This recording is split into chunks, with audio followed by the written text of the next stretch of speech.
coupures de courant répétées dans de vastes régions du Soudan, la poterie a réémergé non seulement en tant que relique culturelle, mais aussi en tant que partie essentielle de la survie quotidienne. Depuis des siècles, des récipients en poterie comme le zir, une jarre de terre cuite pour l'eau et le plus petit koula ont été utilisés pour garder l'eau fraîche dans le climat chaud.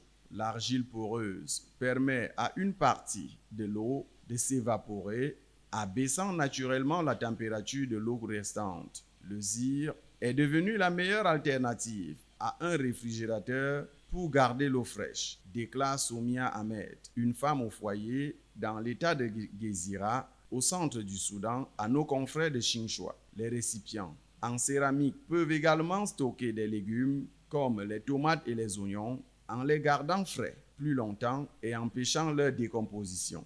La crise de l'électricité et de la chaleur accablante ont ravivé le besoin d'outils en poterie traditionnelle, surtout parmi les jeunes générations. Avec le retour de la poterie, les métiers connexes ont repris. Les fours ont rouvert alors que les artisans ont trouvé de nouveaux marchés.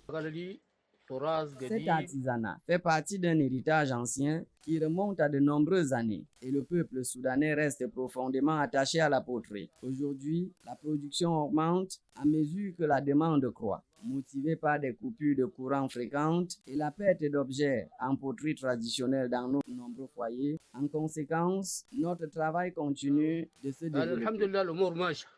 Avant la guerre, le prix du zir était à environ 10 000 livres soudanaises. Aujourd'hui, le prix a grimpé à près de 150 000, mais la demande continue d'augmenter. Badir Eldin Saad, un artisan potier soudanais, a souligné la traditionnelle poterie ancienne du pays.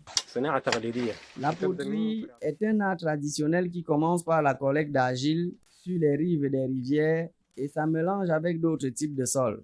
Le mélange est ensuite fermenté et façonné pour produire divers objets, les plus connus étant des zirs, jarres de terre cuite pour l'eau, des portes encens, des pots de plantes et des récipients de stockage en argile. Il s'agit d'un travail manuel traditionnel et les produits finis sont cuits dans des fours alimentés au bois.